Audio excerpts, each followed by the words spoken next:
June 26th, 1988. Air France Flight 296Q, a brand new 3-day-old Airbus A320 with 136 people on board, is on a special flight. The plane is going to take part in an air show and overfly an audience while just 100 feet above the ground. The crew makes last-minute adjustments to fly just above the crowd, but something goes wrong. The pilots realize that there are trees at the end of the runway, and they apply maximum thrust, but the engines do not respond. The captain pulls back on his side stick, but it is too late. The brand new aircraft flies into the trees at the end of the runway and erupts in flames. What happened to cause this flight to go so wrong? Find out on this episode of Black Box Down. Hello everyone, welcome to Black Box Down. It's Gus and Chris. Hello, Chris. Hi, Gus. That sounds nuts. It sounds nuts. Normally, we have not done an air show incident before. Just air shows have their own things going on, right? Like it's a lot of acrobatics and things that are out of the ordinary. This one is unusual because it's a commercial airplane with passengers on board doing a flyby at an air show, and things go wrong. That's crazy. So I feel like this was a little more in, the stuff that we talk about. I'm going to give a little perspective here before we dive into the meat of the episode. Well, before I give perspective, I just want to remind everyone to give us a follow on social media at Black Box Down Pod, Facebook, Instagram, Twitter. If you like, go check out blackboxdownpod.com. You can directly support this podcast for $2.99 a month. You get ad-free episodes as well as 24-hour early access to all the episodes on whatever platform you already listen to podcasts on. Again, just go check out blackboxdownpod.com if you want to. Yeah, that really just helps make the show. So if you like it and you just want to support us, then consider, how would you describe that? It's like a premium. It's a first-class experience. First class, yes. No pressure. Just check it out if you feel so inclined. If not, we're still going to keep making the show. Yeah, but thank you if you do. So, like I said, this was June 26, 1988. The Airbus A320 was a brand new plane. I believe this was the first one that Air France had received, and Air France was like the launch customer for this plane. Wow. So this was brand new. This was the first time a lot of people were going to see it.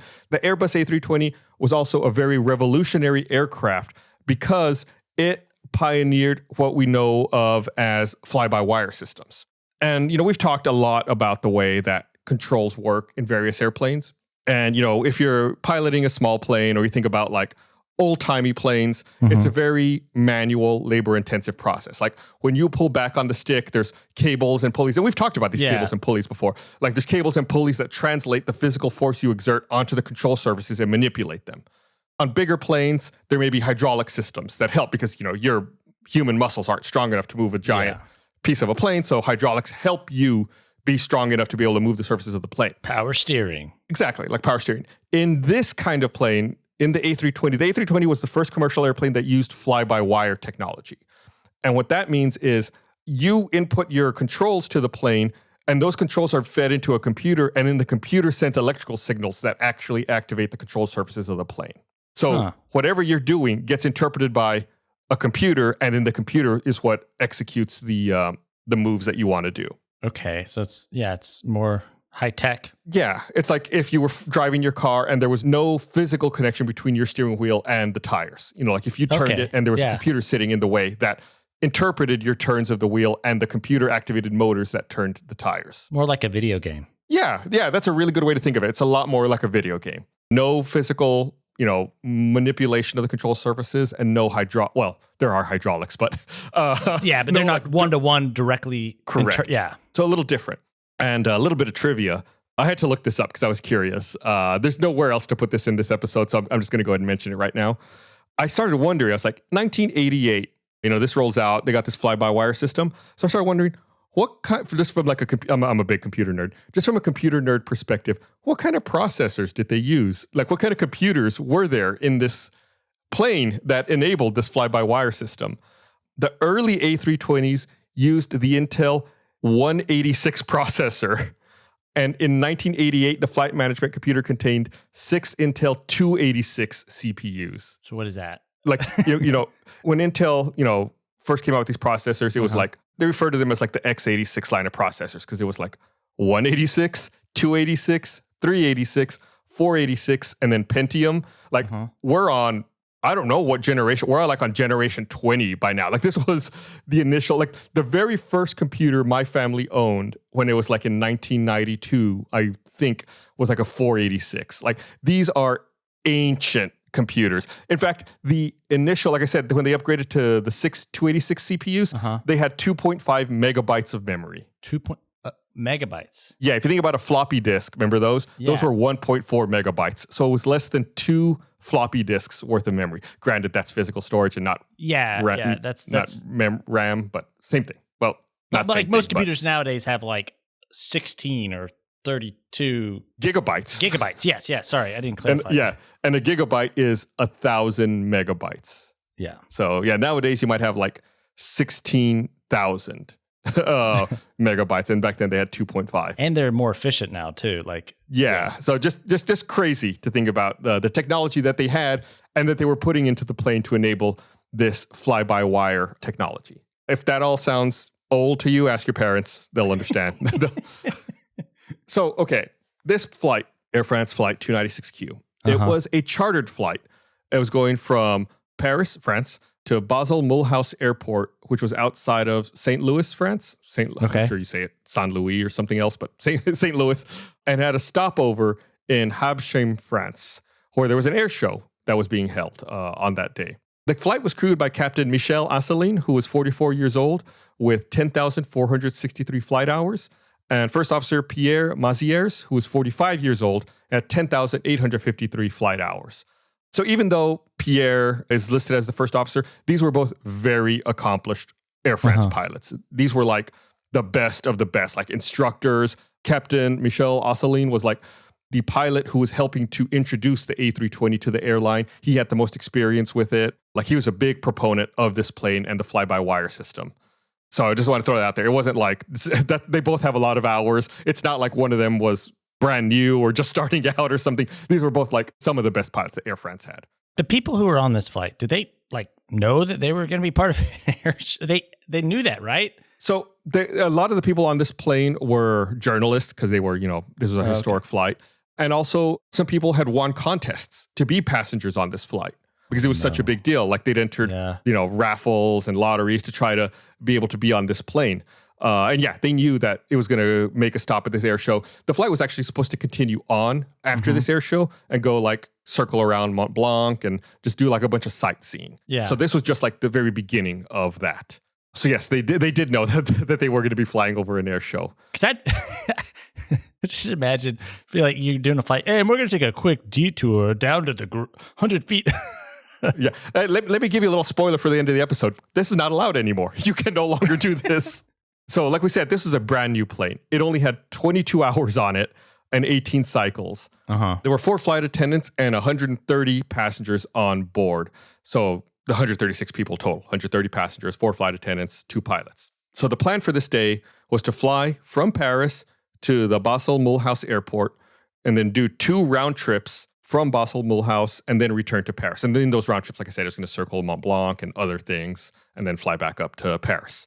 At the start of each of these 2 round trips, the crew was to overfly the Habsheim Airport at the request of the Mulhouse Flying Club as part of the air show that was going on. And this airport, the Basel Mulhouse Airport and the Habsheim Airport, are only about 10 nautical miles apart from each other. So it was only like a 4-minute flight from the time they took off to the time they were at the other airport where the air show was. They were really close. So the preparations for this flights were made by the regional Air France delegation in Mulhouse, the air charter, and the service line and regions of the Air France operations department. The delegation at Mulhouse took care of the administrative preparations. The air charter took care of the route, choice of the aircraft, preparing the contract, and Air France operations department studied the conditions under which the flight was to be performed and prepared the technical file for the crew. According to the declarations made by the airline, the preparations were made taking into account obstacles in the area with the planned low-altitude flyover of runway 2. This is very important. Remember this. Low-altitude flyover of runway 2. On June 24th, the A320 flight division received the file for the flight review. So you can already tell there's a lot of people involved in this. This is a big deal. And so there's a lot of different people, helping to organize, making sure everything's going to go okay. On the morning of the 26th, the crew received the flight plan and took off from Paris and landed at Basel Mulhouse with everything going normally. As the crew were getting ready to depart for their first round trip, the captain and the first officer briefed their plan to overfly the Habsheim airport. The plan was to first overfly at a low speed with landing gear and flaps extended at an altitude of 100 feet, and then do another overfly at a high speed in a clean configuration. And that just means gear and flaps up. Okay.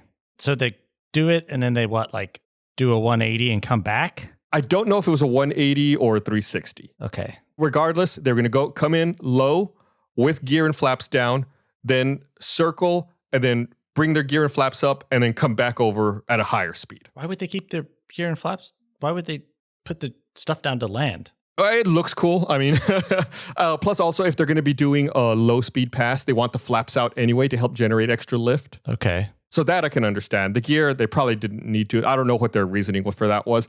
Probably just because it looks cool. It looks like the plane's going to come in and land, you know? Okay. So they took off at about 12:41, and they climbed to an altitude of 2,000 feet, which was about 1,000 feet above the ground. Remember, this flight is only going to take like 4 minutes, so they don't have a ton of time. So they don't climb very high, just 1,000 feet off the ground. While in level flight, the auto throttle was disengaged so the pilots could manually control the thrust and warnings related to the landing gear and the radio altimeter. Because, you know, when they're doing this, the plane's going to think that they're landing and the auto throttle is going to kick in. So they disable the auto throttle so they can manually control it so the plane doesn't, you know, the plane's responding to their direct inputs. Okay. At 12:44, they start to descend. They pull the throttle back, extend the flaps, and lower the landing gear. Because you can tell this sounds like a landing. They don't want the auto throttle to think they're landing, so they disable that auto throttle. That way they can give it power when they need. Mm-hmm. The pilots then set their pressure setting for the Habsheim airport on the altimeter and cross-checked to make sure everything was all right. The descent rate was about 600 feet per minute, so it's pretty slow, or not, you know, super aggressive or anything. Yeah. Well, they're not high, so. Right. Yeah. So this is good. If they're only 1,000 feet above the ground, you know, 600 feet a minute of descent, you descend less than 2 minutes. At 12:45, a warning related to the radio altitude and flaps 3 configuration went off, followed by an aural altimeter message of 200 feet. So it's just like the plane's letting them know, like all the warning systems are like, hey, you know, the ground is right below us. Yeah. A second 200 feet aural message went off and interrupted a personal remark made by the first officer a few seconds later. The first officer then informed the captain the aircraft was reaching 100 feet, and simultaneously the radio altimeter emitted a 100 feet message. Mm-hmm. But the descent rate was still 600 feet per minute. Mm-hmm. So that's like 10 seconds, right? Yeah, a sixth of a minute, so 10 seconds. You are correct. About 8 seconds after they reached 100 feet, the plane was at an altitude of 50 feet, and then it very slowly descended to about 30 to 35 feet above the ground, where the plane leveled off. Don't worry, Chris. They're okay.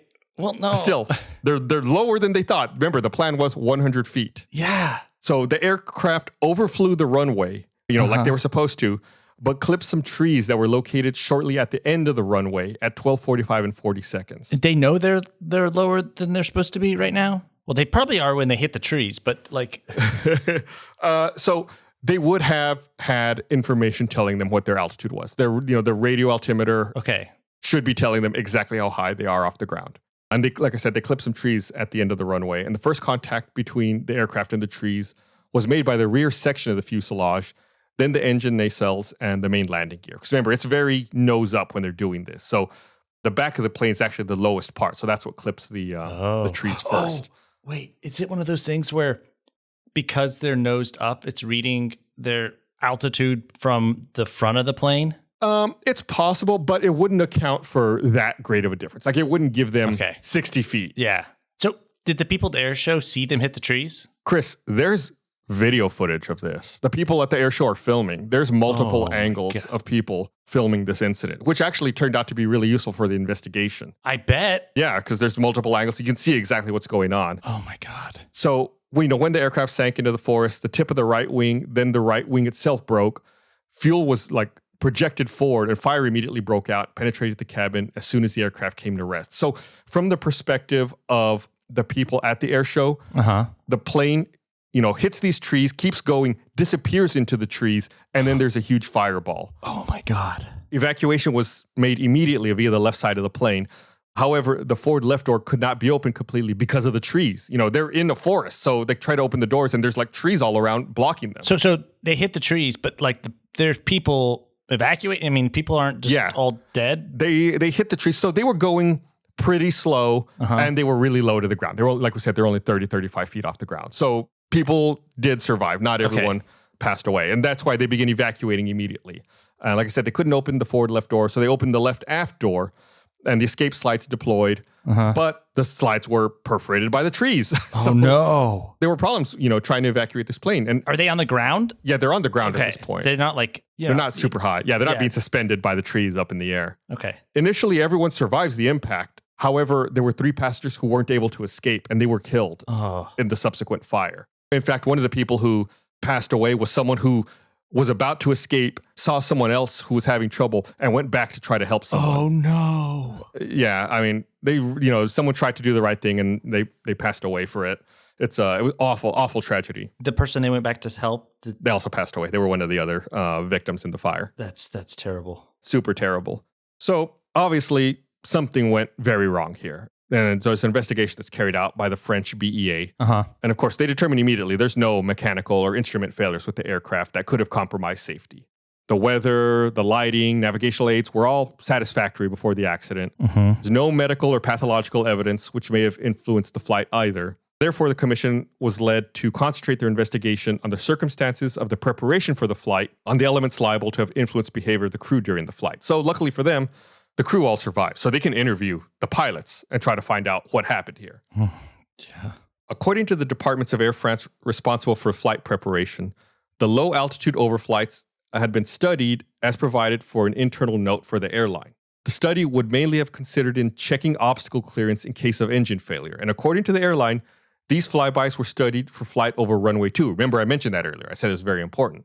So they were studying, they studied this overflight on runway 2, and this led the commission to make the following remarks. First, runway 2 cannot be used by the A320, due mainly to the fact its strength is too low. So this is something you probably don't ever think about. Runways are rated for their strength, like what they're made of and how much weight they can hold. Oh. This runway 2, is not strong enough to support the A320. So if something goes wrong, the A320 cannot land on this runway. It would just sink through it, or they would be bad. Yeah. Okay. Because I knew there's issues with some runways are too short for.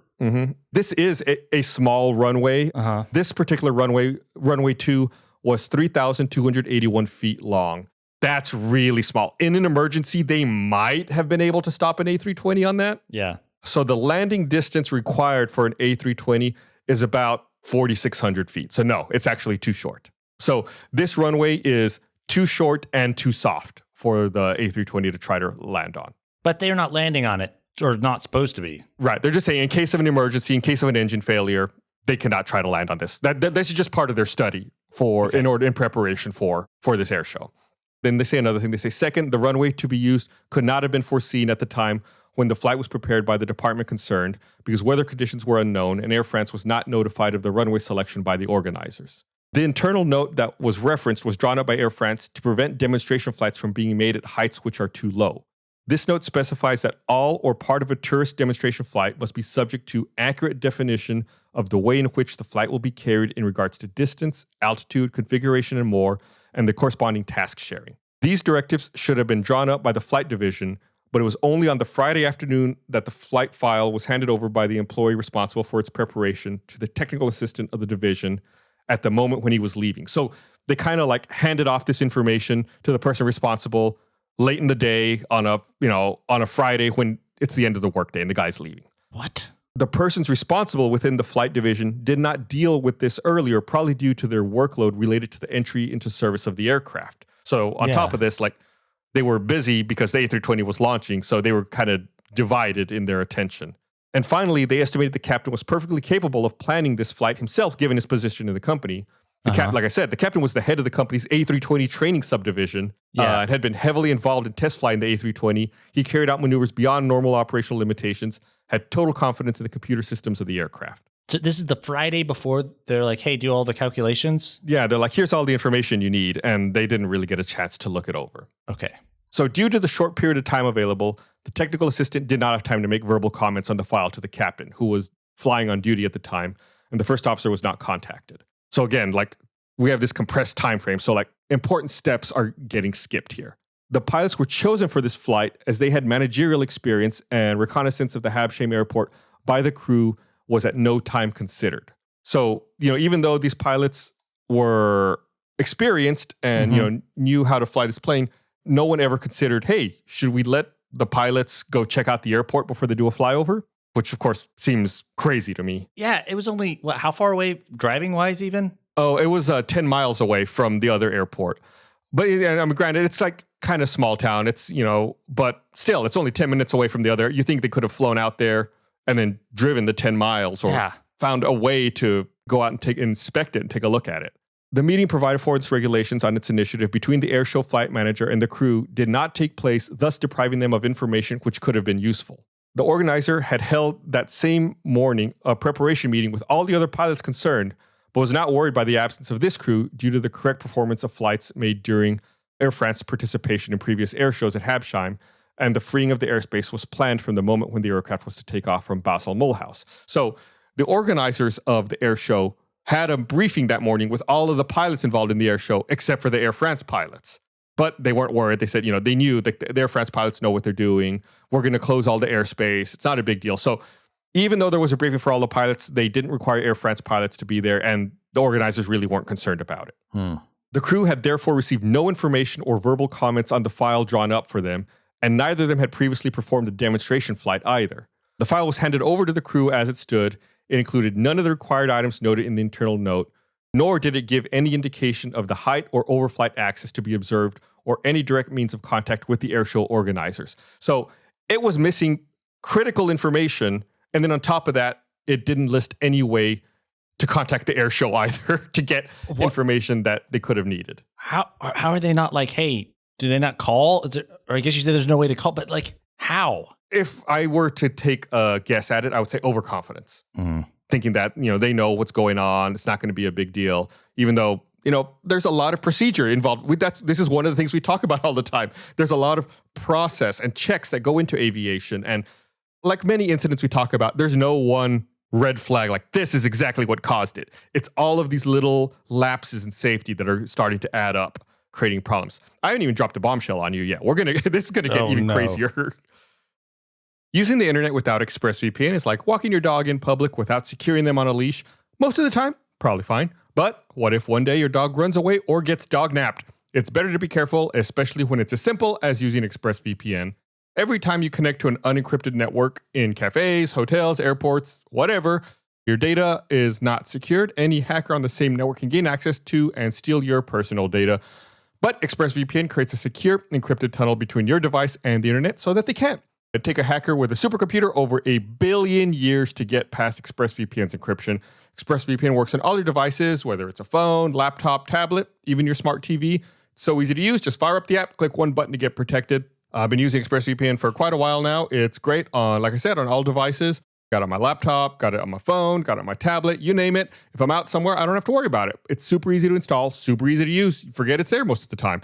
If you want to get an extra 3 months of ExpressVPN free at expressvpn.com/blackboxdown, that's expressvpn.com/blackboxdown, expressvpn.com/blackboxdown for an extra 3 months free of an ExpressVPN. This episode of Black Box Down is brought to you by HelloFresh. With HelloFresh, you get farm-fresh, pre-portioned ingredients and seasonal recipes delivered right to your doorstep. Skip trips to the grocery store and count on HelloFresh to make home cooking easy, fun, and affordable. That's why it's America's #1 meal kit. You get farm-fresh, seasonal produce and easy-to-make recipes delivered right to your door every week. Ingredients travel from the farm to your doorstep in under a week, so they always arrive fresh, all without a trip to the grocery store or farmer's market. It's all about convenience with HelloFresh. Not only do the ingredients come pre-portioned, so you're not overbuying or wasting food, but it's easier than ever to get filling meals on the table in a snap with options like family-friendly or quick and easy recipes. I've talked about it before. I think it's a super fun project. Typically takes about 30 minutes, and when you're done, you get to eat it. Plus, also, it's a good way to break out of, I don't know about you, I fall into the same routine. I end up eating the same things lots of times. When I get my HelloFresh as, a preset meal, I'm like, oh, well, this is something that breaks me out of the norm. Not only is it fun to make, but then, like I said, you get to eat it when it's done. So go to HelloFresh.com/blackboxdown16. Use code blackboxdown16 for up to 16 free meals and 3 free gifts. Again, that's HelloFresh.com/blackboxdown16. Code blackboxdown16. That's blackboxdown and the number 1 and the number 6 for up to 16 free meals and 3 free gifts. On the Jordan Harbinger Show, you'll hear amazing stories from people that have lived them, from spies to CEOs and even brilliant scientists who can help us understand our own minds. You're about to hear a preview of the Jordan Harbinger Show with Ken Perenni, an amazingly talented art forger who fooled thousands of museums, experts, and art buyers. He gave me a book on art forgery. I began to unlock the secrets.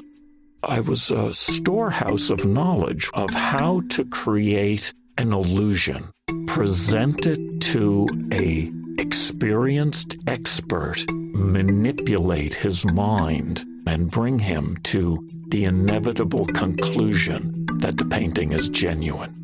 We flooded the market with my paintings, and I couldn't believe what I did. I couldn't believe it.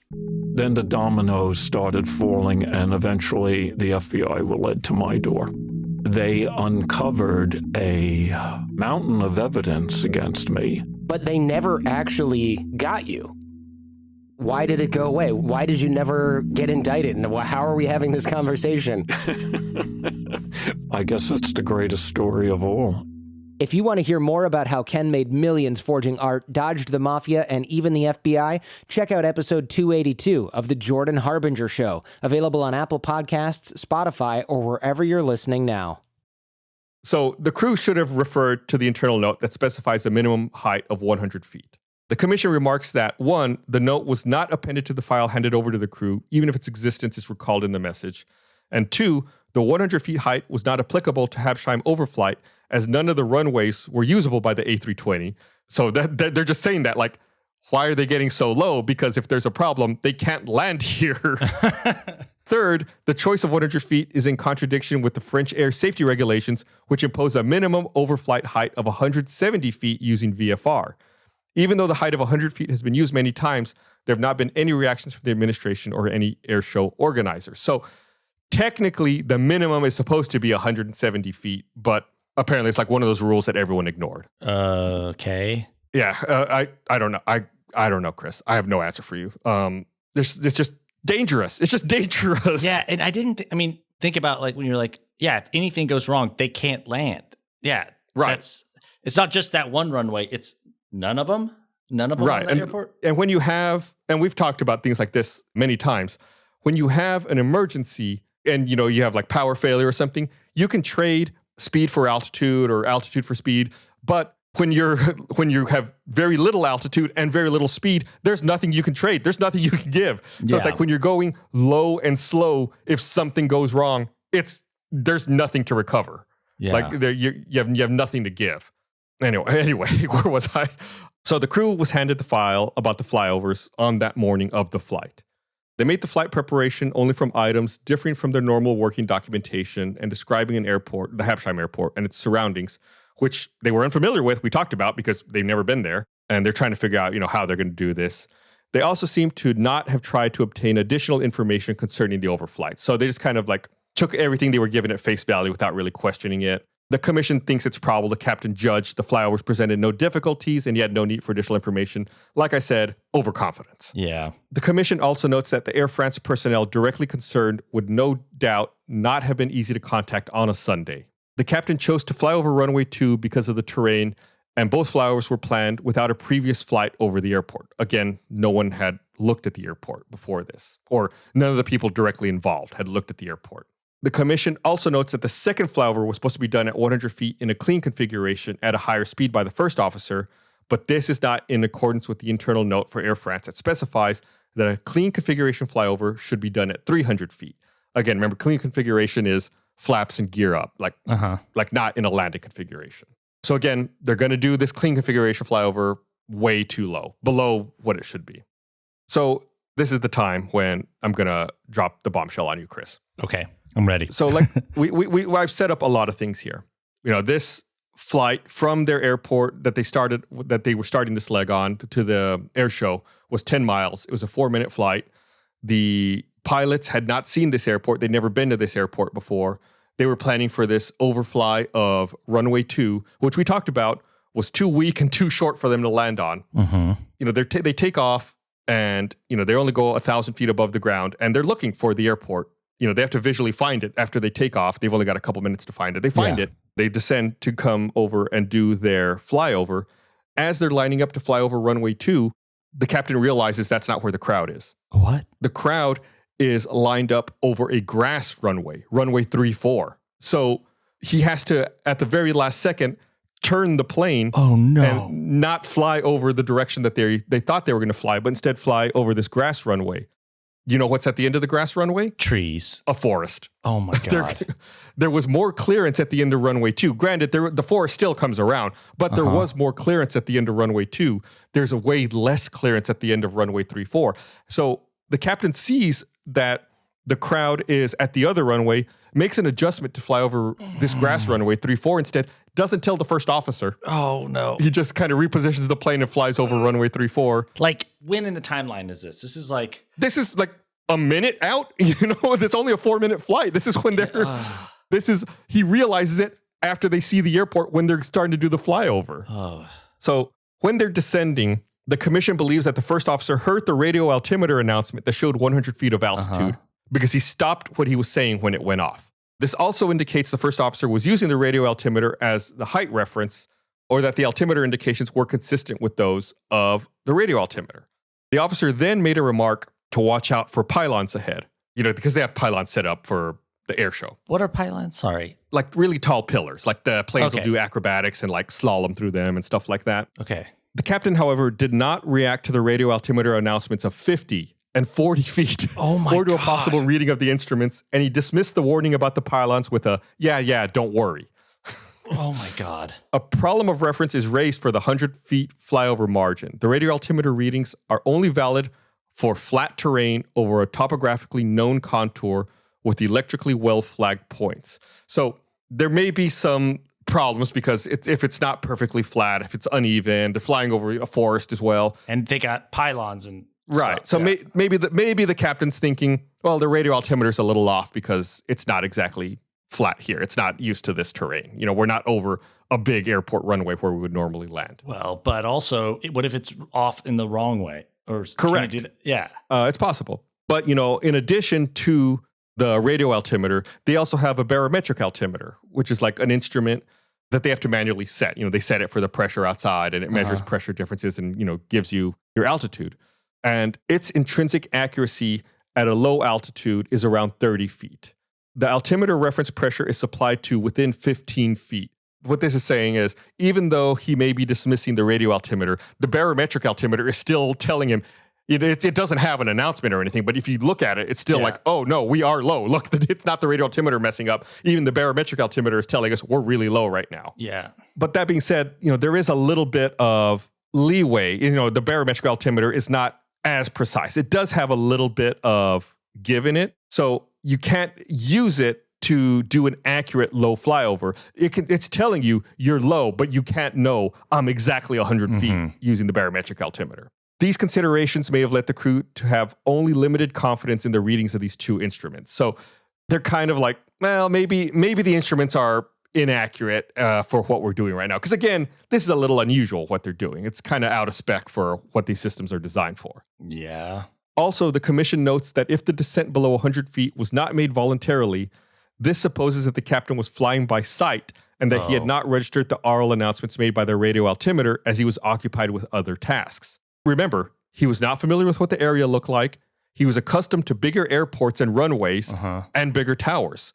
The scale of the runways and the scale of the 40-foot high tower might have given him a false impression about what his height was. Also, if you think about it, they were so nose up, it wouldn't be easy to see down in front of him, because he's kind of pointing up at the sky. And it would seem higher even. Right. Plus, also, since everything's smaller than he's used to, it may make him think, like flying into a normal airport where everything's bigger, that he's further away. Yeah. It's like a weird optical illusion. It's like it's not exactly Tiny but Town. It makes me think of like it's Tiny Town. Well, it makes me think of forced perspective, like in Lord of the Rings. Yeah. Where it's like you put one person close to the camera and another person far away, and it really skews with your perspective. Or Tiny Town. What's Tiny Town, Chris? I don't know. It's like I don't know if it's a specific thing. Did you not ever? I was a kid. We went out to this like ranch thing, and there was like a little city with little buildings and little cars, and you drive around in it. It's like a tiny town. Is that in Texas? What are you talking about? Yeah, I think it's in Lubbock, Texas. It's Tiny Town. Sorry. I don't know if it's called Tiny Town. I have no idea. You've baffled me, Chris. I guess I've only been to Lubbock once. I did not go to Tiny Town. I don't know if it's listeners, please send us a comment on social media. Explain to me what Chris is talking about. Are you from Lubbock? Do you listen to this podcast? Please tell me what Tiny Town is, because apparently it's just like this incident. If I find a picture of it, we'll post on social media if it exists still. This was like forever ago. Okay. So, like we said, the captain's unfamiliar with this airport. Everything's a little smaller, like Tiny Town.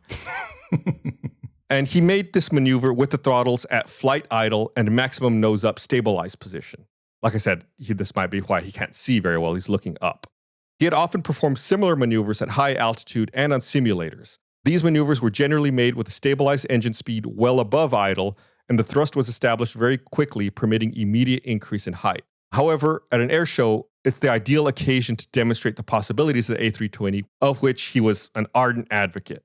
The choice of a flyover at maximum angle of attack may also have been the result of the atmosphere created by the air show festivities on the ground and on board, and the presence of female passengers in the cockpit. I forgot to mention, they had invited a female flight attendant into the cockpit with them. And it's kind of speculated that maybe he was trying to show off for her too. Oh. So, but regardless of having the flight attendant in the cockpit, it's also said that, there's this air show going on. There's this celebration. This is a plane that the captain loves, and he wants to try to show it off. So maybe he's doing things, a little more extreme than he should be doing. So when they passed in front of the tower, the captain applied maximum thrust, but the aircraft was at a low speed and a low altitude. And the engines, which were at idle, like I said, they don't instantly give you high thrust. They've got to spool up. So 3 seconds after applying go-around thrust, the captain gradually brought the pitch control to full nose-up position. This action was probably motivated by a sudden awareness of danger. Well, when the rear fuselage hit the trees, or the rear section of the fuselage hit the trees, more drag was created, which prevented the aircraft from gaining additional height. I watched a video where a pilot breaks down this incident. And he says that when you're flying an A320 like this, he's a commercial pilot. He says when you're flying an A320 like this, if you have your engines at idle and then you give them full go-around power, that it takes 5 seconds for them to get from idle to full power. And what we talked about here is he gave it go-around power, then 3 seconds after he gave it that thrust, he starts pulling back on his side stick. Because, at this point, he knows that they're about to hit these trees, but the engines are still spooling up. They start hitting trees, which slows them down more, and their fate is sealed at that point. They can't climb. So they're, because he's doing it too soon, they're just sinking. There's not the engines haven't given power yet. They're still not at full power, so they can't really climb, or can they? We're going to talk more about that in just a little bit. So I want to get to some findings here before we get into some other things I want to talk about. So the official report seems pretty cut and dry, right? Aircraft, like we said, was in flight-worthy condition. The weight and balance were within authorized limits. Errors in any calculation did not in any way influence the flight. Commission found no malfunction of the aircraft or its equipment, which could have contributed to a reduction in safety or an increase in the crew's workload. The two pilots held management positions in their airline, and they participated at various stages in development and entry into service of the A320. Neither of the two pilots had previously made a demonstration flight. To prepare for this flight, the crew were in possession of a short brief for the part concerning the overflights. The crew had only partial information on the organization of the air show, particularly because the absence of prior contact between the organizers and the crew. Locating of the airport was late. Like I said, remember, they had to find it once they were in the air, and they found it late. And then on top of that, they had to change runways. Yeah. How did that happen? Who messed that up? I think it's because no one had actually gone to the airport. I think the Air France people assumed it was going to be a flyover of runway 2, when in reality, event organizers knew that everything was being done at the grass runway 3-4, and it was just a failure of communication. So they just... there were a lot of times where this could have been caught. Remember how I said that the air show had a briefing with all the pilots that morning? If someone had attended there, they would have talked about that. If there was contact information for the event organizers in the plan that was given to the pilots, they could have contacted them. There's a lot of steps where there was just no communication. The organizers assumed that Air France knew everything without explicitly telling them that. So again, there's not any one critical point where this failed. There's multiple points where this information should have been relayed and was not. Descent for this maneuver started at 5.5 nautical miles from the airport. The engines were throttled back to flight idle throughout the descent, with the speed reducing. So, the engines had been idle for 5.5 miles, as they're slowly descending, coming in to do this maneuver. When 100 feet above ground level was reached, the descent rate was still about 600 feet per minute. So even when they reached their target altitude, they were still descending. That's a big no-no. You should slow that descent before you hit your target. That way you hit your target. The captain leveled off at a height of about 30 feet, engines at flight idle, with the attitude increasing. He did not have the time to stabilize the angle of attack at the maximum value that he had selected. Again, this is, like I said, they had to change where they were going at the last second. They were too low, just not ideal. They're primed for something to go wrong, and something did. Rapid application of full power occurred between 12:45 and 34 seconds and 12:45 and 35 seconds. The angle of attack was at this time 15 degrees, and the speed was 122 knots. The response of the engines was normal and in compliance with certification requirements. Like I said, going from idle to full power takes these engines about 5 seconds. The aircraft touched the trees between 12:45 and 39 seconds and 12:45 and 40 seconds. So this is like 5 seconds after full power was given. So this is right when they would have started giving full thrust, is when they start touching the trees. And at the same time, remember, the captain's pulling back, which kind of decreases it a bit. This is when they hit the trees the first time. Right, like when the back of the plane starts hitting Okay. it. And then, the rear section of the fuselage hits it, and then it slowly sinks into the forest as a result of that drag and the loss of engine power caused by the ingestion of leaves and branches. The commission believes that the accident resulted from the combination of the following conditions: very low flyover height, lower than surrounding obstacles, speed very slow and reducing to reach the maximum possible angle of attack, engine speed at flight idle, late application of go-around power. This combination of conditions led to the impact of the aircraft with the trees. The commission also believes that if the descent below 100 feet was not deliberate, it may have resulted from failure to take proper account of the visual and oral information intended to give the height of the aircraft. The commission also remarked that the following factors contributed towards placing the crew in a situation where they were not able to fully control. The flight preparation was insufficient, especially due to the brevity and late provision of the brief and of the information about the air show. The task sharing planned for the flyover by the crew was incomplete and not followed. I didn't really get into that specific part. The way that they had divvied up the tasks was the captain said that he was going to fly the plane. He was going to get the plane into the angle of attack he wanted, and the first officer was supposed to slowly add throttle. Because remember, they had disabled the auto throttle. So it was the first officer's job to slowly give power. But, when he panicked, the captain just took over and immediately gave it full power himself. So they hadn't properly planned how to share their tasks. And then when it came time to do it, they didn't share the tasks the way they were supposed to. Well, when you say they hadn't properly planned, was the first officer controlling throttle not what they should have done? They should have, but he should have probably given power earlier. Okay. Or they shouldn't have been that idle in the position they were. Again, it's hard to say. Even like I said, their task sharing plan was incomplete. They didn't really fully break up their tasks. So it should have been more precisely planned out and more strictly followed. And again, like we said earlier, the holiday atmosphere for the passengers and the spectators could have influenced the captain. And there's press on board. Yeah. Exactly. He wants to show off. He's very proud of this plane. He's very proud of his involvement. This is, again, I can't stress that enough. This is such a big deal, and it just may have influenced the way he was thinking. And again, like we said, the A320, their next finding here is the A320 has new features which may have inspired some overconfidence in the mind of the captain. These new features of the aircraft had sometimes been criticized, and the captain wanted to defend the aircraft. Remember, like I said, fly-by-wire was very new. This is the first time it was being used in commercial aviation, and the captain wanted to show that it was safe. Neither of these two pilots had previously experience of demonstration flights. The late identification of the airport led to a rush of events and the making of the descent, and then the complete flyover above the runway with the engines at flight idle without stabilizing the flight parameters. Neither of the two pilots had previous experience of applying go-around power from flight idle in similar conditions. So there were some recommendations, of course. Airline pilots be reminded that their job consists of strictly applying standard and well-defined procedures.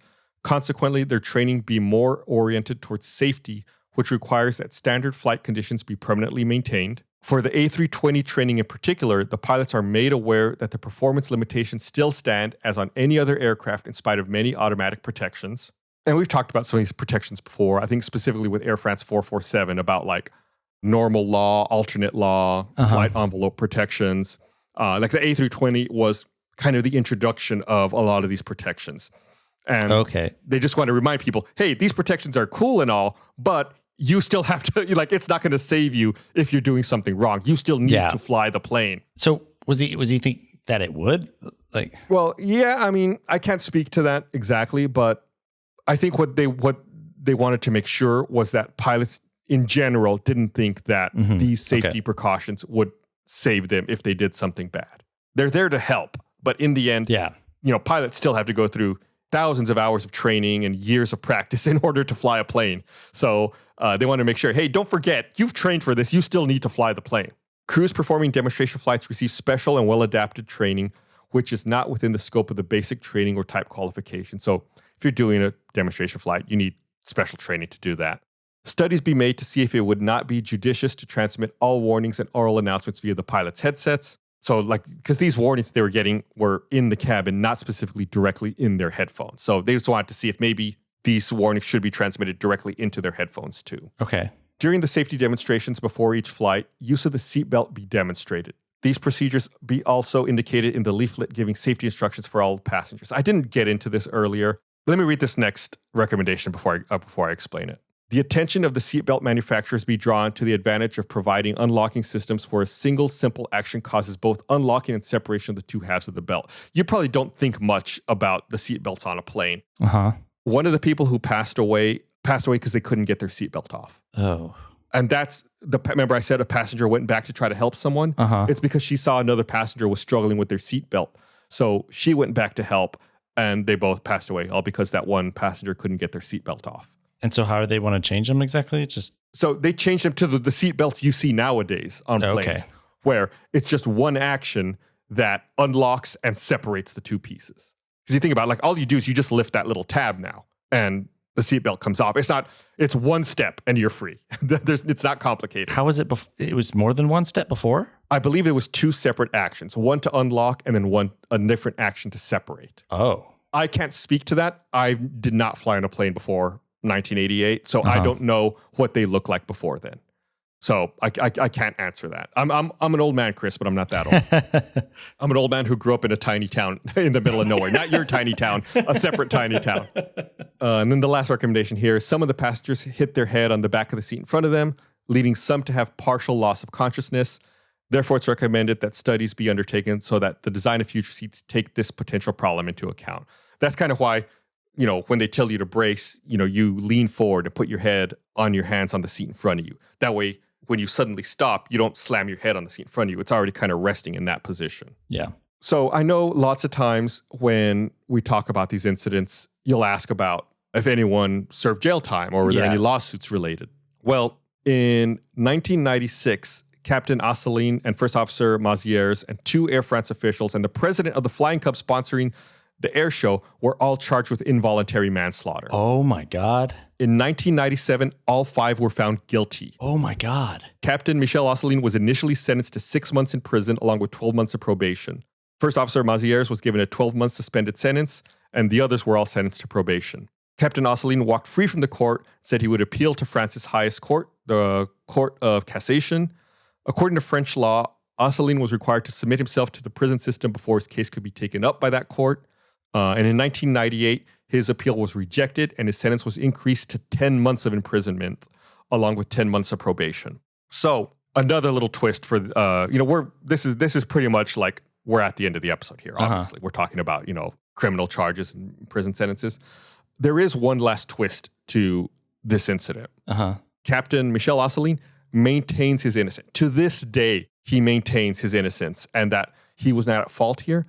He claims that the protection systems in the A320 prevented him from avoiding this crash.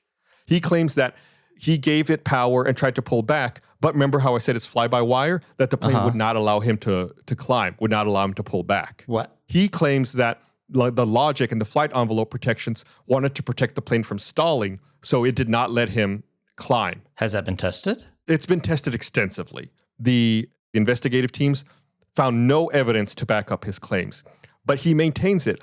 And if you want to get like conspiracy theory about it, there's a lot of money in blaming this accident on him and not blaming it on the plane. Oh, yeah. This plane's made by Airbus, which is like a collaboration between multiple governments in Europe. This was a brand new plane introducing fly-by-wire to the aviation industry. This is a very popular plane. Well, it is nowadays. You know that we've had decades since this happened. Just from a conspiracy theory angle, their incentive is to blame a human and not blame the computer on the plane. Because if the computer on the plane's not trustworthy, then they can't sell this plane. And this was the launch of it. Right. In reviewing all of the data, in reviewing all of this, again, there's I'm normally not like a big conspiracy theory person. Yeah. If you look through the report and you look through the cockpit voice recorder recordings, there are time discrepancies. They don't line up entirely correctly. There's a 3-second gap. There's a time difference between the official report and the black box data that show that if you go by that, like that's extra 3 seconds could be the difference. Remember I said it takes the engines 5 seconds to spool up? Supposedly, according to the flight data, the captain applied the full go-around power an extra 3 seconds earlier, which would have given him 8 seconds before the impact. According to the official report, he gave it 5 seconds before the impact. There is, and like I said, this has been looked at extensively by the investigative committees, and they maintain that it was the captain's fault, that the plane did not do anything to restrict him. But the captain, like I said, to this day maintains his innocence and maintains that the black boxes were tampered with and that there is a cover-up to throw him under the bus in order to save. Nice. In order to save the reputation of Airbus and this plane. So is there no explanation for the discrepancy? I mean, there's no explanation, Chris. They don't owe anyone an explanation, right? This is the investigative committee. What they say is final. There's no explanation for it. That's just another weird wrinkle about this particular incident. So I just thought it was something really interesting. I'll see if I can find some information. When I post about this on social media, I'll make a note right now. I'll see if I can find some information. If you're curious to read more about this time discrepancy, I'll see if I can find it. Because I saw it in a documentary video where they were reviewing all of this. I'll see if I can find an official, well, not an official. I'll see if I can find a write-up in a report that I can send a link to. And in the case against them, I mean, it's just saying that they were negligent and not checking out the airport in advance or flying poorly. Right. There are other faults here, right? Like even if the black box was tampered with, there was still fault to be had here. They still weren't following protocol. They were still doing things incorrectly. Correct. So it could be that's another reason why the committee isn't that interested in hearing about this conspiracy, because in the end, if you got to a point where 3 seconds is the difference between life and death, you still messed up to get to that point. You were still negligent if you reached that point in a flight. And I mean, I can see that, but the captain went to prison. I mean, this is a big deal. Like he can't fly anymore after that. Like that's the end of his career. Yeah. So, I mean, I can see it's a tough one, but man, it's still entirely avoidable. Yeah. You've researched this. Do you have an opinion? Like if you had to put money on it? Man, my opinion is probably the last thing I said, where even if there was a conspiracy, the captain is still responsible, and the captain still got to a point where a disaster could have possibly been averted by a 3-second window. Yeah. It's still negligent that it reached that point. That's my opinion. Of course, I'm not an investigator. I'm not a pilot. I'm really interested about aviation and these incidents, which is why we started this podcast. So you don't think it's wrong that inherently that he was convicted, right? Because he still was negligent in other ways, even if there was a cover. I think my big concern is, why was it only him? You know, there's plenty of blame to go around. Yeah. And you know, they charged a bunch of people, but in the end, the captain's the only one who actually went to prison. I think there's more blame to be spread around, honestly. Yeah. That sounds, I mean, normally there is. Most of the episodes, it's very rare that it's like all one person. Yeah. And like I said, the other people were found guilty, just they didn't go to prison like the captain did. They all got probation or suspended sentences. Yeah. So anyway, that's why I kind of saved a couple of twists in this one as we were going through it, just because it seems so cut and dry. In social media, I'll link some of the videos that you see. It seems like a real cut and dry case, but like many things, like many episodes we've talked about, like there's really a lot that goes into this, and it's never as simple as it seems. They're very complicated sometimes. But that's it. That's Air France 296Q. A really scary incident because there's so much video of it. There's so much, and it looks terrible. But yeah, we'll post that video on social media at Black Box Down Pod, as well as any supplemental material we can find for you to check out. So go check that out on Facebook, Instagram, and Twitter. Yeah, and you can find all that if you want to go direct. We have a link tree. It'll have that and a link to sign up for our first class. Yeah, at blackboxdownpod.com. And if you're listening to the first time, please subscribe and consider telling a friend about us. Chris, you run the link tree. You got to make sure you put blackboxdownpod.com. I'm doing it right now. Okay. While looking up Tiny Town. Okay. All right. Well, that's it, everybody. We'll be back again next week with another episode. Bye. Bye.